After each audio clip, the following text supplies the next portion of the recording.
La voie professionnelle m'intéressait beaucoup parce que je pensais faire un BEP ou un CAP après 2 ans pour pouvoir travailler ensuite et aider ma famille. Mais vu que nos professeurs en fait nous conseillaient d'aller en série générale, vu que moi j'avais de bonnes notes, on m'a conseillé d'aller en général parce que ceux qui allaient en pro avaient plutôt des moyennes qui étaient faibles. Bonjour et bienvenue dans ta chaîne préférée, Math Shimaori. Aujourd'hui, je suis pas tout seul, comme tu peux le voir, je suis avec un grand ami avec qui on va parler d'orientation. L'orientation est un enjeu majeur pour la réussite d'un élève. C'est un choix décisif pour son insertion professionnelle et sociale. Et pour en parler aujourd'hui, je suis avec mon ami ici présent qui va te parler de son parcours scolaire, de son parcours professionnel dans le but de t'aider, toi, à faire le meilleur choix pour ton orientation.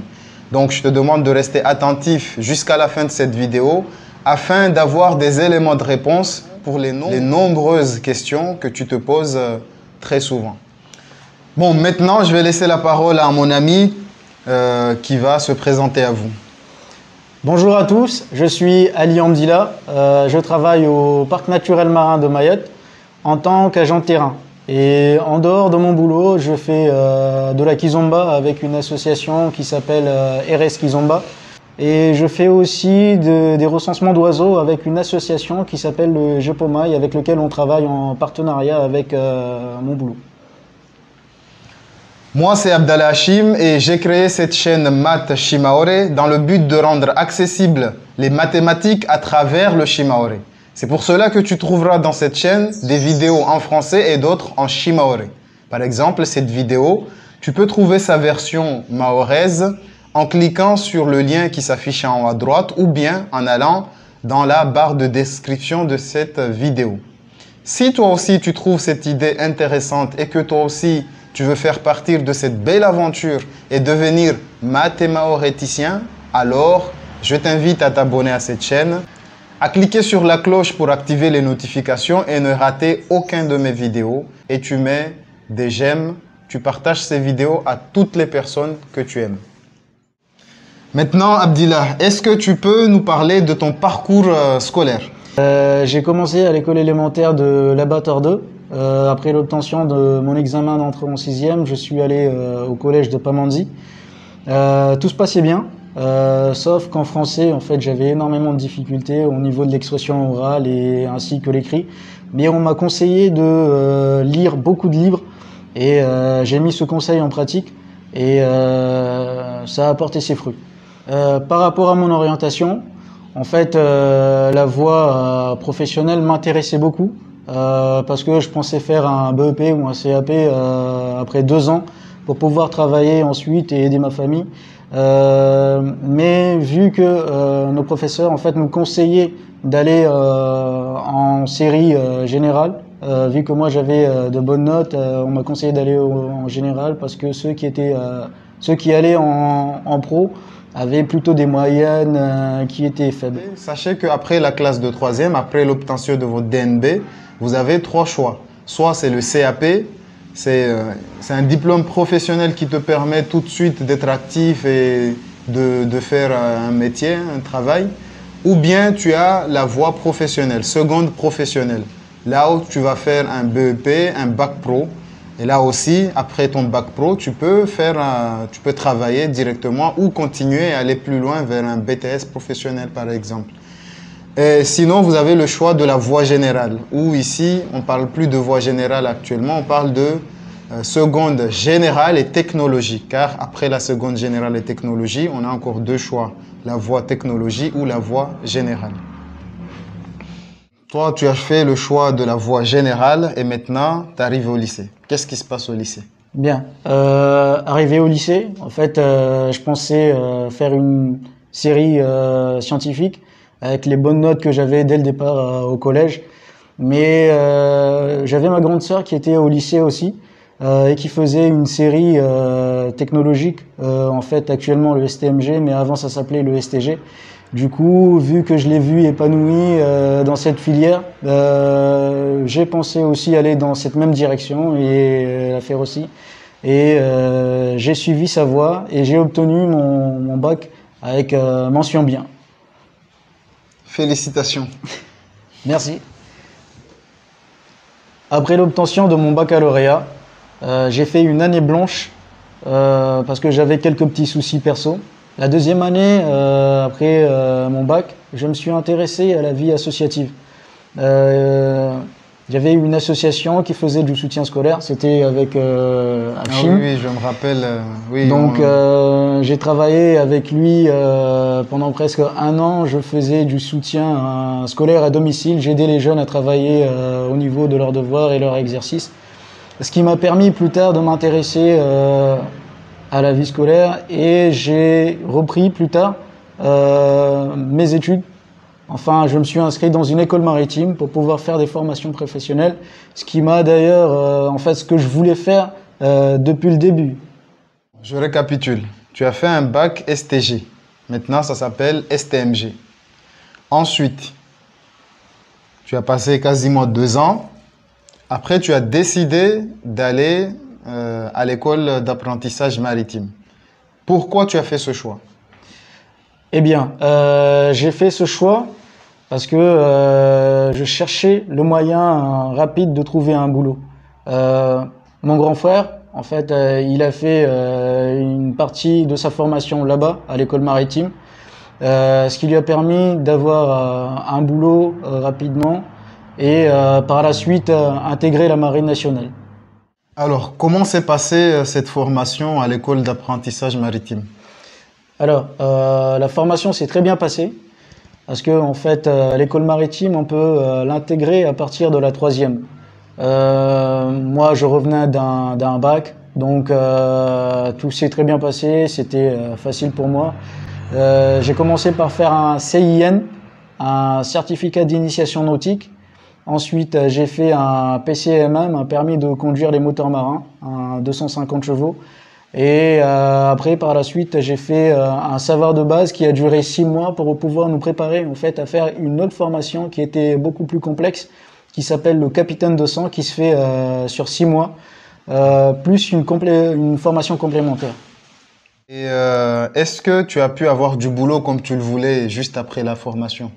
Eh bien, juste après la formation, en fait, j'ai fait quelques petits boulots à droite à gauche chez quelques potes que je connaissais.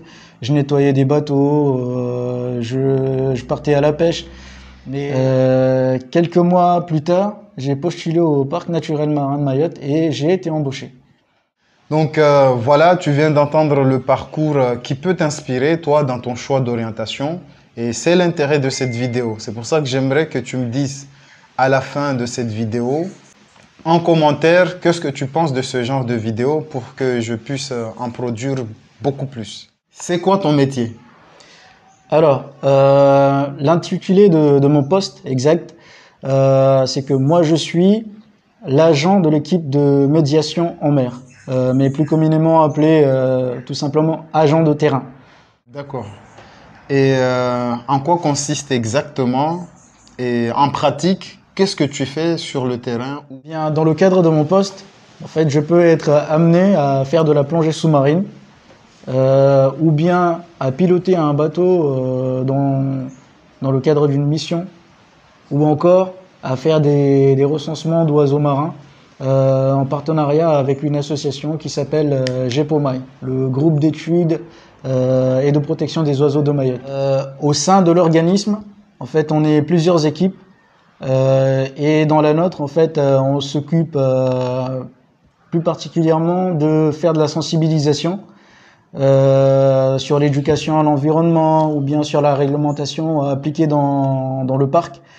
Nous faisons aussi des missions scientifiques sur la collecte de données notamment sur la qualité de l'eau ou bien sur la santé du récif corallien. Et nous faisons aussi de la surveillance et des missions de police en mer. Et toutes ces actions, en fait, c'est dans le but de faire de Mayotte un pôle d'excellence en matière de connaissances et de suivi des écosystèmes marins, obtenir une bonne qualité de l'eau, faire découvrir le milieu marin et sa biodiversité, ainsi que pérenniser et valoriser les pratiques qu'on a de traditionnelles à Mayotte. Est-ce que ce travail est en parfaite adéquation avec ta formation? Bien entendu, en fait, vu que j'ai des qualifications de marin, j'ai une formation de plongeur scaphandre et un diplôme de pilote de bateau. Bah, mon profil est complètement adapté à ce poste. Ensuite, j'aimerais savoir qu'est-ce que tu conseillerais à quelqu'un qui aimerait prétendre à ce poste, qui aimerait faire ce travail? Eh bien, habituellement, ceux qui sont recrutés au Parc naturel marin de Mayotte, ce sont souvent des gens qui ont suivi des cursus scientifiques, qui ont des masters, des doctorats ou bien, enfin, qui ont des études un peu plus. Mais il faut quand même avoir des qualifications au niveau marin. Il faut passer au moins un diplôme pour pouvoir être un matelot, ou bien avoir des qualifications en plongée sous-marine. Est-ce que tu aurais un conseil à donner aux élèves qui nous regardent? Le conseil que je donnerais, c'est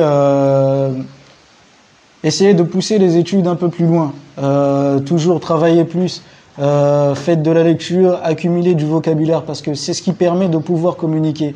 Tant qu'on n'a pas de vocabulaire, on ne peut pas parler avec les autres, et on a besoin de parler avec les gens. Quel conseil tu peux donner aux parents d'élèves qui nous regardent là et par rapport à l'orientation? Voilà. Ce que je donnerais comme conseil aux parents, c'est d'essayer de suivre la scolarité de leurs enfants, être attentif à ce qu'ils font et voir comment est-ce qu'ils se débrouillent au niveau scolaire. Ne pas surtout les inciter à suivre une voie, plutôt savoir ce qu'ils préfèrent et essayer de les soutenir le mieux possible dans la voie à laquelle ils essaient de suivre. Maintenant, est-ce que tu as un message particulier à passer au public qui nous regarde? Le conseil que j'aimerais donner, en fait, s'adresse pas qu'aux jeunes, mais à tout le monde. Il faut savoir qu'il y a des métiers dans le milieu de l'environnement et que ici à Mayotte, la plupart du temps, on voit les gens, ils essaient de travailler uniquement dans des administrations ou autres. Donc, ce que j'essaierai de faire passer, c'est que je suis adhérent à une association qui s'appelle le GEPOMAI, dans lequel nous faisons des suivis des oiseaux. Et eux, ils ont souvent besoin d'avoir des gens qui s'y connaissent un peu en ornithologie. Et on se rend compte qu'à Mayotte, il y a presque personne en fait qui s'intéresse aux oiseaux. C'est uniquement des gens qui viennent de l'extérieur, des métropolitains qui sont là et qui viennent regarder les oiseaux, alors qu'on aurait besoin d'avoir des gens qui sont d'ici à Mayotte et qui s'intéressent dedans. La plongée, le tourisme et tout, ça serait bien qu'il y ait des gens, des jeunes qui s'intéressent un peu, s'intéresser sur l'environnement. Il y a des métiers qui sont dedans, il faut essayer de s'intéresser à tout. Voilà, c'est ça ce que j'avais à faire passer. Merci Abdillah pour ce conseil, c'est un très bon conseil. J'espère que tu as bien entendu ce conseil. Et voilà, on a fini l'interview maintenant. On entre dans une autre partie et c'est le bonus que j'avais annoncé au début. On va parler de mathématiques. Donc, si les mathématiques ne t'intéressent pas, si le sujet qui va suivre ne t'intéresse pas, tu peux zapper maintenant, aller t'occuper et vaquer à tes occupations. Donc, on va parler mathématiques maintenant. Abdillah, quelle est ton opinion sur les mathématiques? Est-ce que tu aimes les mathématiques et pourquoi? Moi, j'aime beaucoup les mathématiques. En fait, ça m'aide surtout au niveau de mes tâches quotidiennes. Est-ce que quand tu étais à l'école, tu avais des difficultés en mathématiques ou tu n'en avais pas? Et si tu en avais, comment tu as fait pour pallier à ces difficultés? Eh bien, au niveau des difficultés que j'avais en maths, j'essayais de répéter souvent les exercices qui nous ont été donnés. Je regardais les corrections qu'on avait faites, je répétais les corrections que j'avais, je refaisais la même chose encore et tout le temps, la même chose pour essayer de comprendre comment est-ce que ça fonctionnait. Et à un moment donné, j'ai vu que c'était pareil tout le temps. Donc c'est comme ça que j'ai pu pallier aux difficultés que j'avais en maths. À quel moment tu as arrêté de faire des mathématiques de façon scolaire? J'ai pas arrêté de faire des mathématiques. Dans mes tâches quotidiennes, comme je l'ai dit, on fait tout le temps des maths. À mon boulot, on fait des maths. Quand on a besoin de faire des calculs de marée, on fait des mathématiques. Quand on a une plongée à faire, on doit savoir à quelle profondeur est-ce qu'on doit aller, combien de volume d'air est-ce qu'on aura besoin. Donc on fait tout le temps des maths et quand on a aussi des mouillages à installer, on doit calculer la longueur de la corde qu'on doit mettre et l'angle à laquelle la marée doit monter. Donc tout un processus de calcul tout le temps et à chaque fois on fait des maths. Qu'est-ce que les mathématiques t'ont apporté dans ton quotidien, en dehors du cadre scolaire, en dehors du cadre professionnel? Moi, les maths, ce qu'ils m'ont apporté, ça serait plutôt une certaine facilité au niveau des dépenses quotidiennes à la maison. Quand tu arrives dans un magasin aussi, tu sais que tel truc est en promotion, tu vois des pourcentages. Les calculs, moi, je les ai appris à l'école. Donc, quand je vois un certain pourcentage, je sais comment le calculer parce que je l'ai appris à l'école. Quand on essaie de prévoir des vacances ou bien tu sais combien de dépenses est-ce que tu vas faire. Donc, les maths, c'est au quotidien, même à la maison, pas qu'au boulot. Merci, j'espère que ce témoignage t'a servi et va te servir. Et donc, moi, ce que je te demande, c'est de ne pas le garder tout seul. Ce témoignage, tu dois le diffuser au maximum. Fais en sorte que tous les élèves que tu connais, tous les parents d'élèves que tu connais, tous tes camarades de classe visionnent ce témoignage afin, tu ne sais jamais, peut-être que tu vas, grâce à toi, quelqu'un, à travers ce témoignage, va pouvoir s'émerveiller et suivre sa voie. À travers ce témoignage, va peut-être aider quelqu'un qui avait des doutes pour se diriger vers ce métier et à effacer ses doutes, ou plutôt quelqu'un qui hésitait à faire ce métier, à se dire non, finalement, je ne vais pas faire ce métier, je vais voir ailleurs. Donc, diffuse au maximum cette interview. J'espère qu'il t'a aidé toi-même. Et on se dit donc à bientôt dans une nouvelle vidéo de Math Shimaore. Merci mon pote. De rien.